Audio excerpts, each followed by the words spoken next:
Assalamualaikum warahmatullahi wabarakatuh. Waalaikumsalam warahmatullahi wabarakatuh. Ya, seperti biasa pemirsa, kita jumpa lagi. Masih bersama saya dan Bang Irfan Iskandar tentunya. Halo Bang, gimana Bang kabarnya Bang? Alhamdulillah baik. Bang, saya ingat nih Bang dulu Bang. Di salah satu stasiun TV nasional, dulu Abang pernah sebagai kuasa hukum aktivis gitu kan Bang. Nah, ini kebetulan juga temanya tentang hoax atau bohong Bang.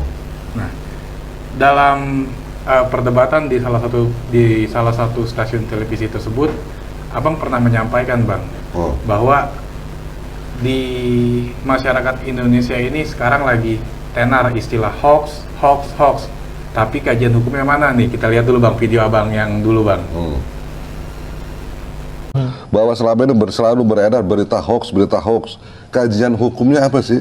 Berita hoax itu harus ada menimbulkan korban. Nah, itu dia Bang. Ya, mungkin waktu itu Abang nggak tahu, Abang buru-buru atau gimana karena keterbatasan waktu. Nah, sehingga sekarang nih kayaknya nih Bang, ada waktu yang cukup luang.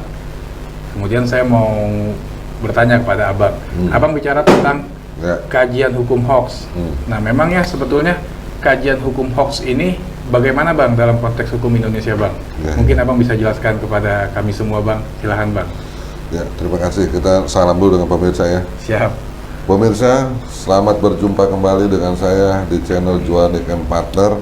Kali ini bukan dalam forensik berita, tapi dalam Voice of Law.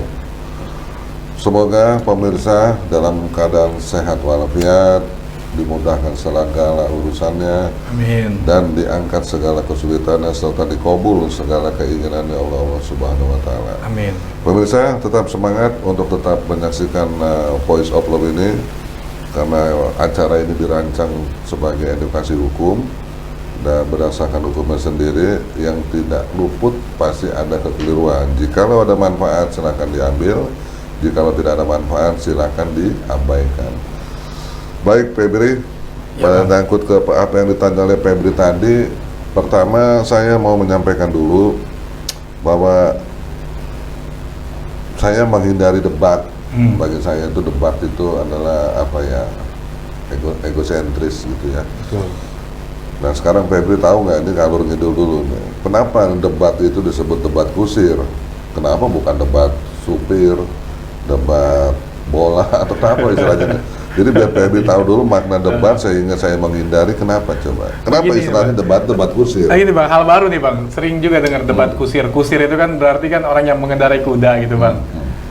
Tapi kaitannya apa Bang sama debat nih Bang? Iya. Ini baru kepikiran nih Bang.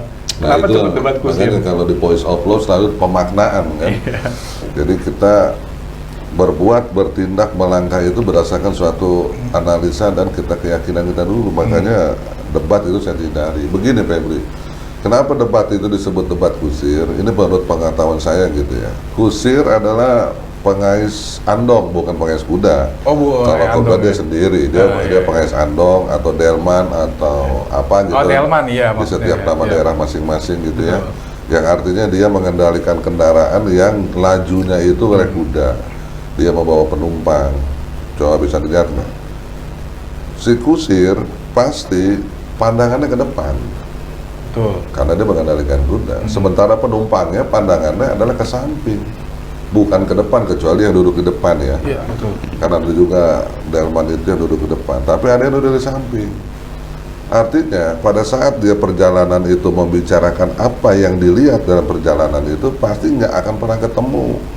Si kusir melihat ke depan, ada yang nyebrang, ada yang apa. Si penumpang lihat ke samping.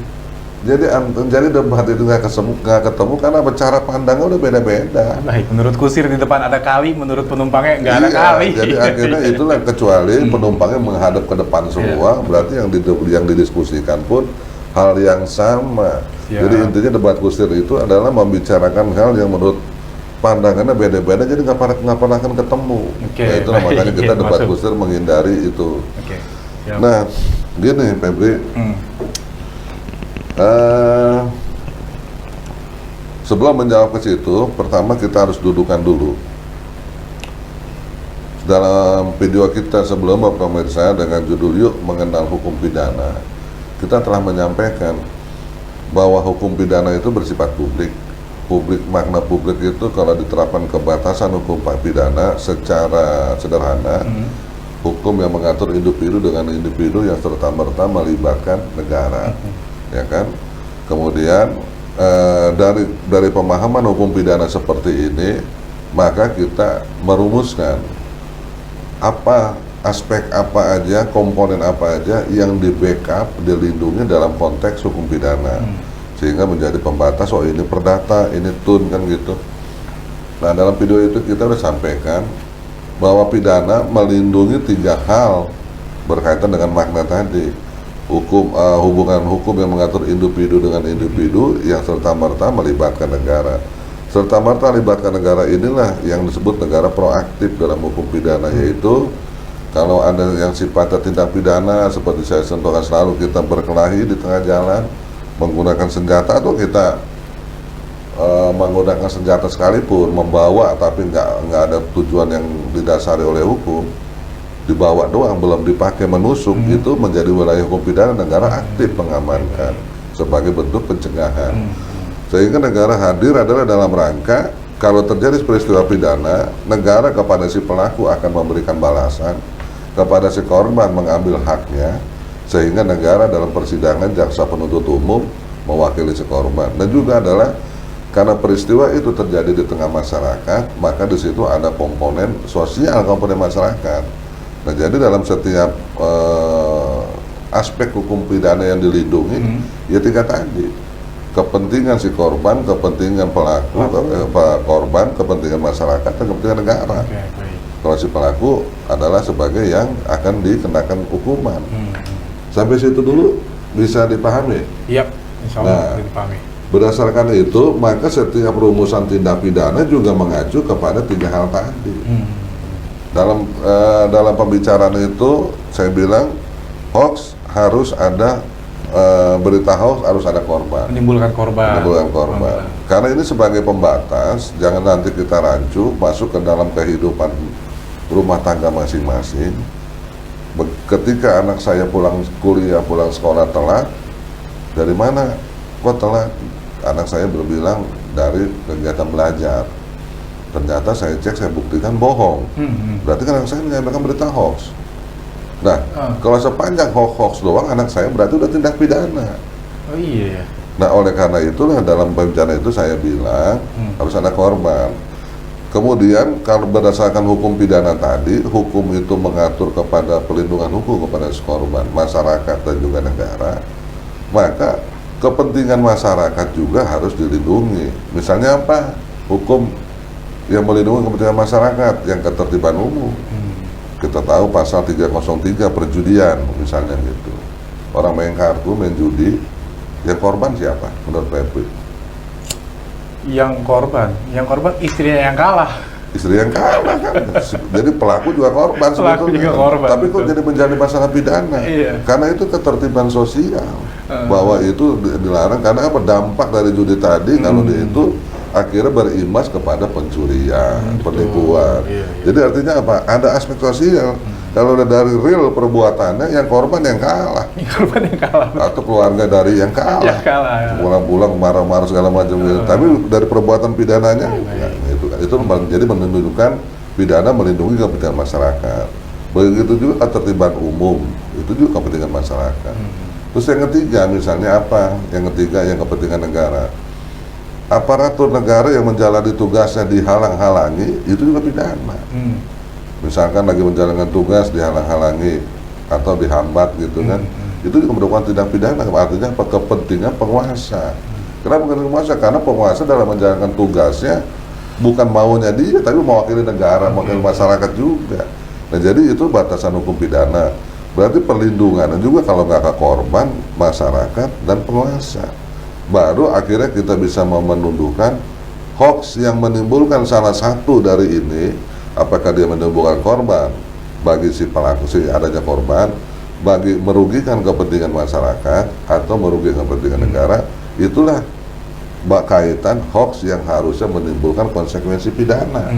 Tapi kalau hoax yang tidak menimbulkan tadi, yang tadi saya kasih contoh anak saya pulang telat, mengakunya adalah kegiatan belajar di kampus, di sekolah, belajar kelompok, ternyata dia nggak melakukan itu, kan tidak ada korban.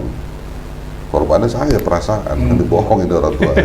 Atau tidak berpengaruh kepada masyarakat, karena itu anak saya. Kepada negara juga. Nah, ini berarti hoax yang tidak masuk lingkup pidana. Nah, pertama itu yang dipahami dulu, batasan hoax yang berita-berita bohong, berita palsu segala macam yang masuk dalam konteks pidana. Nah, nanti lanjutnya panjang. Ya. Nah, dalam hukum Indonesia nih Bang, kalau kita sering dengar yang istilah-istilah familiar dalam tindak pidana di Indonesia, kita sering dengar pencurian, penggelapan, gitu kan. Nah, kalau hoax ini kan memang baru nih Bang, bisa dibilang baru populer tentang hoax nih Bang. Nah, sebenarnya memang ketentuan hukum yang mengatur tentang tindak pidana hoax atau tindak pidana bohong. Tadi abang juga kaitkan dengan menimbulkan korban. Contoh konkretnya seperti apa Bang? Nah, pertama kita pahami dulu, lidah bohong ternyata masuk dalam wilayah hukum pidana. Itu. Sementara kalau tangan masuk wilayah hukum pidana, kita bisa menusuk orang, ngebunuh orang, atau apa juga dalam tubuh kita bisa. Tapi lidah karena bohong masuk wilayah hukum pidana. Sehingga sebelum menjawab ke pasal, kalau pasal nanti tinggal bisa dilihat begitu kita tunjukkan, tapi pemaknaan dulu. Bohong seperti apa sehingga adanya tindak pidana. Nanti pasalnya pasal berapa yang mengaturkan gitu. Dan jadi artinya lidah ternyata bisa masuk ke dalam konteks pidana kalau pidana itu adalah mengatur 3 hal tadi. Kepada si korban, berarti kepada manusia pribadi, dia harus berkaitan dengan 5 hal kalau kita bicara pidana yang ada dalam diri manusia yang dilindungi dalam hukum pidana. Kita ulang lagi dalam video ini, kita bilang 5 aspek yang ada dalam diri manusia yang otomatis dilindungi oleh hukum pidana adalah manusia punya nyawa, sehingga setiap orang yang mengambil paksa nyawa saya diancam pembunuhan. Manusia punya fisik, sehingga dia melakukan penganiayaan, kecelakaan segala macam yang mengakibatkan luka, maka disebut ancaman pidananya penganiayaan atau kelalaian. Saya punya harta, setiap harta saya beralih dengan tidak seizin saya atau tidak seridho saya, maka perlindungan terhadap harta saya. Manusia punya susila, perbuatan yang menyangkut kepada susila seseorang maka disebut tindak pidana susila, diancamnya. Manusia punya kehormatan, harga diri, yaitu pencemaran baik kalau itu dilanggar. Nah, kemudian karena tadi pidana 2 aspek lagi, korban kemudian masyarakat, ya masyarakat ada ketertiban umum, kalau itu dilanggar melanggar tindak pidana ketertiban umum atau tindak pidana yang menyangkut kepentingan penguasa. Nah, kemudian berkaitan dengan Febri tadi, maka kira-kira kita udah mengurai ini dalam diri manusia yang 5 aspek tadi yang dilindungi oleh hukum pidana, kemudian bisa menjadi korban gara-gara lidah, gara-gara bohong, gara-gara dusta. Aspek yang mana dalam tubuh manusia yang bisa terjadi tindak pidana? Fitnah berarti aspek kehormatan, harga diri. Iya. Aspek apa ya? Karena itu bentuk fitnah itu bentuk tindak pidananya. Yang jelas lidah ini bisa karena kebohongannya bisa masuk kepada timbullah korban salah satu dari 5 aspek yang dirugikan dalam diri manusia. Apa misalnya yang paling gampang adalah tadi udah disebut harga diri manusia, yaitu pencemaran nama baik dan atau fitnah. Pencemaran nama baiknya dalam ini adalah bentuknya yang lisan, karena tertulis juga ada. Tapi kan itu kalau pencemaran nama baik bukan dalam konteks bohong. Nah, kita kan dalam konteks bohong ini. Nah, berarti yang paling memungkinkan kalau orang berbohong yang kemudian timbul salah satu perlindungan hukum yang dilindungi oleh pidana, yaitu salah satu aspek yang dimiliki manusia adalah aspek tentang harta bagi diri manusia. Material. Nah, material apa? Ya kalau paling gampang salah satu pertanyaan tadi Febri adalah 378 pasalnya. Coba buka 378. Nah, di sini jelas 378 disebut menguntungkan diri sendiri atau orang lain secara melawan hukum dengan rangkaian kebohongan, nama palsu, jabatan. Nah, artinya apa? Dengan perbuatan dia bohong, maksudnya adalah menguntungkan diri sendiri, tapi merugikan orang lain. Orang lain rugi karena apa? Hartanya berpindah ke saya, ditipu, penipuan, ya kan, dengan segala modus, segala macam, hartanya berpindah ke saya, menguntungkan saya, dia rugi gara-gara lidah yang berbohong. Nah, karena kebohongan ya. Kan jelas bunyi pasalnya. Iya, betul. Itu salah satunya, dengan secara melakukan dengan memakai nama palsu. Nah, nama palsu bukan berkaitan dengan lidah. Pada saat diinput ke dalam sebuah data atau ditempel di baju dinas. Tapi pada saat saya ngaku namanya bukan Irfan, nah bahkan lidah saya ini berbohong. Kemudian menggerakkan orang segala tipu muslihat. Nah, tipu muslihat itu akan bohong. Nah, jadi artinya salah satu yang pertanyaan Febri tadi adalah salah terjawab dengan pasal 378. Nah, artinya adalah kebohongan dapat menimbulkan kerugian dari 5 yang ada dalam diri manusia. Salah satunya adalah tentang harta. Gara-gara bohong, harta seseorang berpindah. Jadi kita sekarang paham, harta orang berpindah dalam konteks hukum pidana bisa karena dicuri, bisa karena dirampok, bisa karena digelapkan. Ternyata juga bisa karena lidah. Karena dibohongin. Karena dibohongin. Ya, siap, nah, betul. oleh karena tadi, ini kan jelas. Bohong yang menimbulkan korban. Jelas. Hoax yang menimbulkan korban, 378 ini. Karena kalau kenapa disebut korban? Yang menguntungkan diri sendiri atau orang lain. Dengan maksud menguntungkan diri sendiri atau orang lain. Kalau dia untung, berarti kan ada yang rugi. Jelas. Iya kan?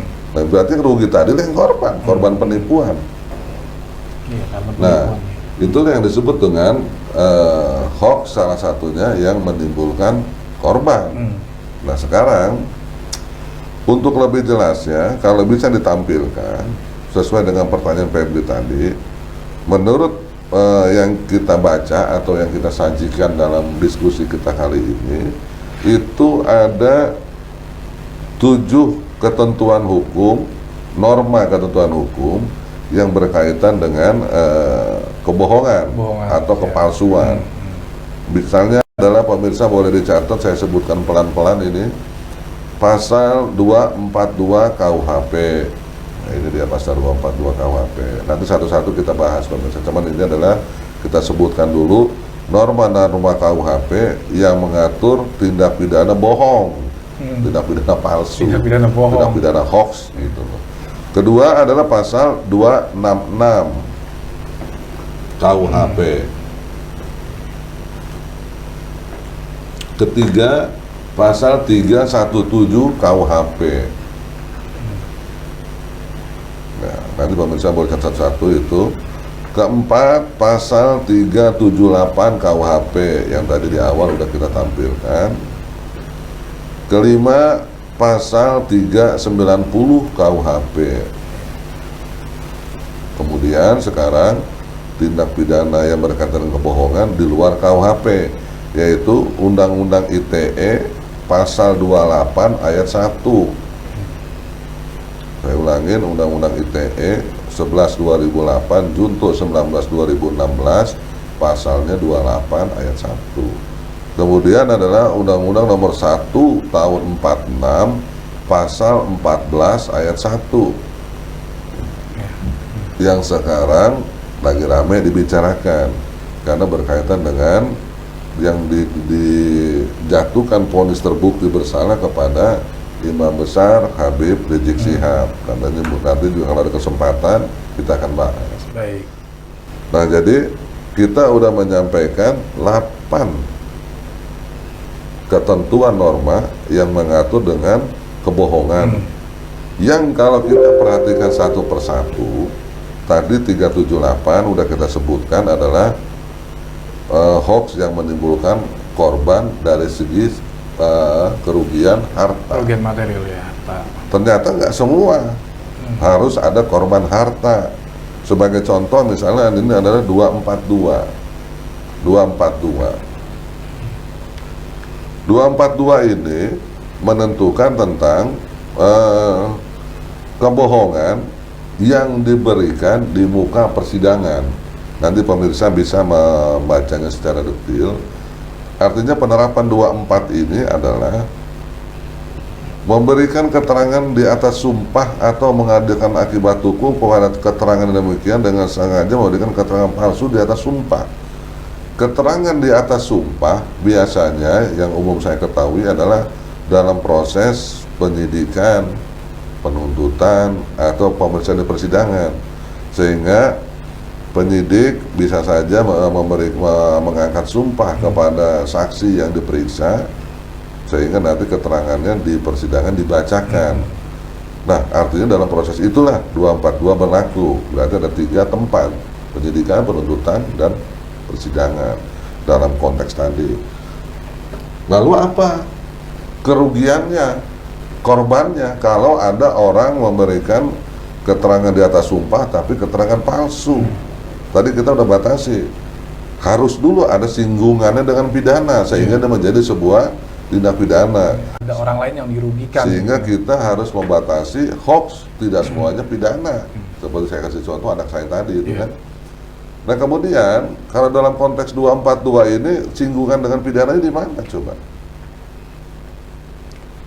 Jelas pemirsa, kalau kita masukkan kini ke dalam sebuah perkara perdata, ujung-ujungnya adalah harta juga.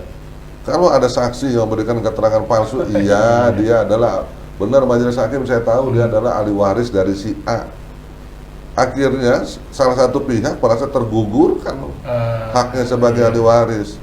Kalau haknya tergugurkan sebagai ahli waris, maka kan berbicara waris berkaitan dengan harta waris. Itu bisa merugikan, dampaknya juga sama kayak 378, perpindahan harta yang timbulnya karena adalah keterangan palsu di pengadilan dalam konteks perkara perdata. Berarti kembali lagi, bohong menimbulkan kerugian harta lagi bagi seorang dengan cara adalah tadi memberikan keterangan palsu di atas sumpah yang terjadi di pengadilan. Kemudian kalau dalam perkara pidana apa kerugiannya? Ya jelas ini lebih berat. Artinya seseorang dihukum karena alat buktinya adalah keterangan palsu. Kerugiannya apa? Ya dia masuk itu tadi. Jelas, ya. Kepentingan dia jadi dirugikan kan karena dijatuhkan vonis pidana karena adanya keterangan keterangan di atas sumpah yang palsu dalam sebuah perkara pidana. Jadi jelas artinya ada yang merugikan orang itu. Dan kan ada korban kan? Iya jelas. Nah, kemudian setelah itu maka coba kita masuk lagi, teliti lebih dalam lagi kepada pasal 262. 266 pemirsa, 266. Iya. Nah, 266 kenapa kita gunakan juga sebagai salah satu referensi yang kita rujuk berkaitan dengan tindak pidana yang selalu berkaitan bohong palsu gitu, hoax. Ini kita lihat di sini pemirsa ada unsurnya. Nah, barang siapa menyuruh memasukkan keterangan palsu, nah palsu lagi atau bohong lagi, memasukkan keterangan palsu. 266 ini adalah pemirsa masukkan keterangan palsu ke dalam suatu akta otentik. Akta otentik itu apa? Akta yang baik bentuk atau isinya dibuat oleh pejabat yang berwenang. Misalnya apa? Misalnya adalah akta jual beli tanah dibuat oleh PPAT dengan mengaku-ngaku ada transaksi jual beli terhadap tanah yang sebetulnya ada pemiliknya. Berarti kan dia memasukkan keterangannya apa?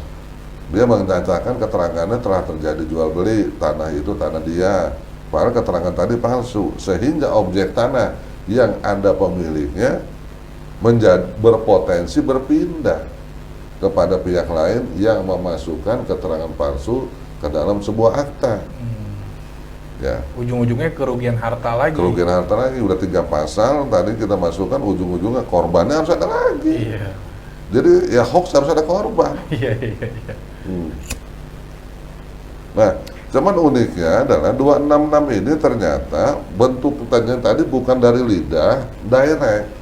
Kalau 378 tadi memakai jabatan palsu, nama palsu atau rangkaian kebohongan untuk menguntungkan diri sendiri kepada orang lain, itu murni peran lidah menyatakan gitu. Terus kemudian 266 ini 242 tadi 242 242 yang awal tadi ya.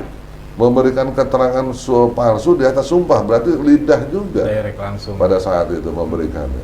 Nah 266 ini ternyata lidah berubah menjadi sebuah tulisan, karena kalimatnya jelas, dia memasukkan keterangan palsu dalam sebuah akta.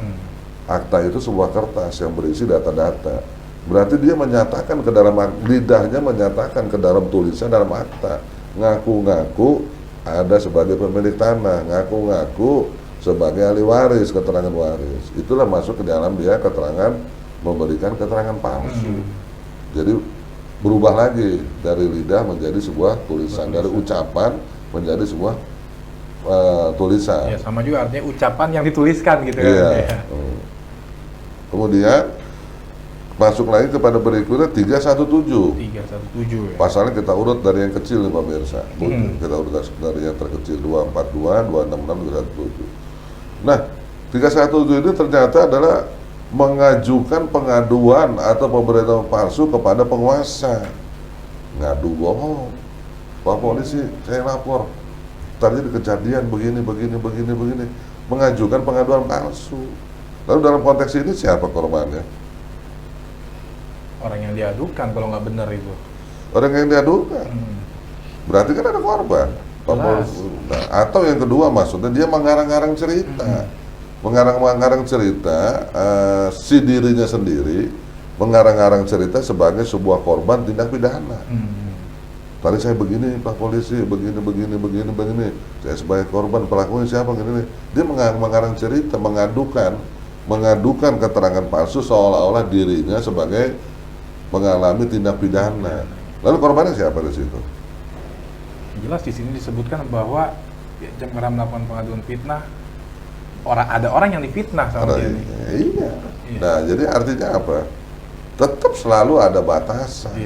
Selalu andai kata pun dia mengadukan dirinya keluar dari norma hukum 317, berarti kan kepentingan penguasa melakukan tindakan, tapi tindakan aduannya palsu. Penguasa dibohongi. Berarti kan masih dalam rangkaian aspek hukum pidana, korban, masyarakat, penguasa. Betul.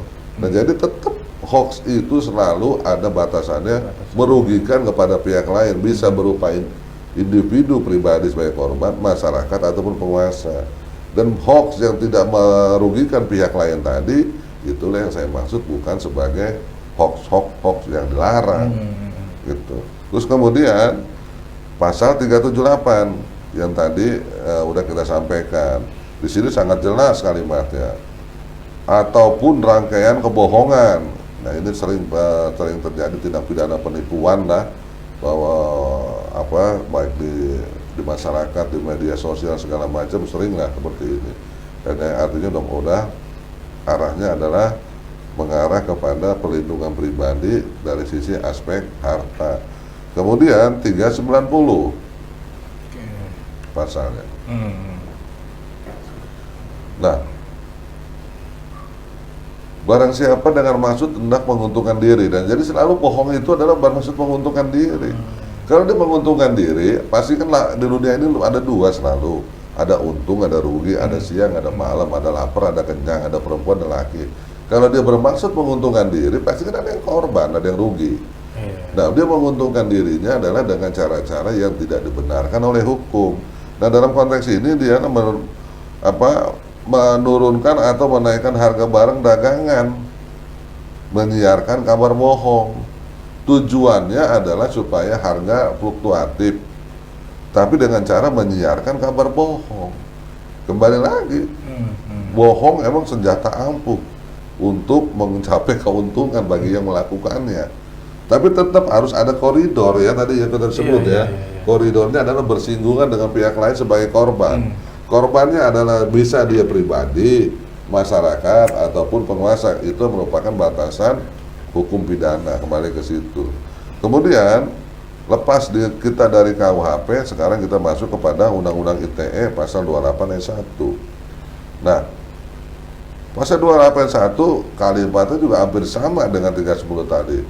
Menyebarkan berita bohong yang mengakibatkan kerugian konsumen. Nah, Kerugian konsumen lagi. Berarti ada lagi kerugian, berarti selalu dari beberapa pasal yang udah kita sampaikan tadi, bohong itu berkaitan identik mayoritas adalah untuk mencapai keuntungan dengan cara yang tidak benar. Akhirnya dia mencari cara tidak benar, otomatis ada orang lain dirugikan, otomatis itu sebagai korban. Dan ini juga sebagai penguatan bunyi pasal 28 ayat 1 ini, kalau disebut berita hoax dengan undang-undang ITE, berita hoax dalam undang-undang ITE tadi adalah dalam konteks kerugian konsumen. Jualan online gitu ya Bang ya? Dalam segala hal. Perlindungan konsumen yang jelas adalah ini dalam batang tubuh undang-undang ITE, berarti adalah perbuatannya dengan melalui distribusi, transmisi, dapat diakses, yang akhirnya berita itu tersebar, timbulkan rugi konsumen. Ini sebetulnya berita hoax yang harus lengkap kalau dalam kaitan undang-undang ITE. Dan saya tidak menemukan dalam undang-undang ITE itu berita hoax sebatas berita hoax, tapi menjadi tindak pidana. Dasar pemikiran tadi sudah kita bangun, harus bersinggungan dengan pihak lain sebagai korban, baik pribadi, masyarakat atau penguasa. Dan ini adalah kan hoax itu katanya berita bohong. Nah, berita bohong dalam dunia internet dalam pasal 28 Undang-Undang ITE ini berkaitan dengan kerugian konsumen. Jadi bukan berita hoax yang berdiri sendiri kemudian menjadi tindak pidana. Itu yang maksud saya harus dibatasi. Hoax yang berdiri sendiri kemudian jadi tindak pidana bisa masuk ke rumah tangga kita, bisa masuk ke ruang sekolah. Kenapa tadi kamu telat siswa kata guru? Bilang macet, padahal bangun tidurnya kesiangan. Hoax juga tuh murid. Nah jadi kan semua main hoax semua, ya kan? Dan saya juga ditanya pimpinan tadi, kenapa kamu lembur? Kerjain tugas, ini. Padahal saya nonton video, hoax lagi. Jadi sangat gurita hoax kalau tidak kita dudukan hoax benar menjadi sebuah tindak pidana, tapi syaratnya harus mengakibatkan kerugian salah satu dari 3 aspek yang dilindungi dalam hukum pidana. Aspek manusia pribadi sebagai korban, atau aspek masyarakat sebagai bentuk sosial, atau aspek kepentingan penguasa. Dan itu harus dalam batasan norma. Yang tadi kita sebut KUHP dan sekarang masuk kepada Undang-Undang ITE, mayoritas semuanya berkaitan dengan perlindungan harta manusia pribadi sebagai korban. Kerugian konsumen pribadi atau bukan? Jelas, Bang. Iya kan? Iya, pribadi. Dan ini yang sebenarnya apa yang populer di masyarakat ini tentang perlindungan konsumen yang sekarang lagi tenar transaksi online, justru belum mendengar di mana. Iya, itu makanya yang sebanyak-banyak beredar adalah berita hoax melanggar undang-undang ITE katanya kan. Nah saya belum menemu. Undang-undang ITE itu kan hanya tipis, 11 2008, 11 2016. Normanya tidak sebanyak KUHP, sampai ratusan, 500 gitu kan kejahatan pelanggaran. Nggak ketemu saya norma dalam undang-undang ITE tentang tindak pidana berita hoax, kecuali 28 ayat 1. Hoax yang mengakibatkan kerugian konsumen. Nah, kalau kita kan voice of law berdasarkan undang-undangnya dulu, nggak ada persepsi yang bebas dari kita. Itu jelas ketika bicara konsumen, maka ini bicara transaksi jual beli kan gitu. Nah, ya kan.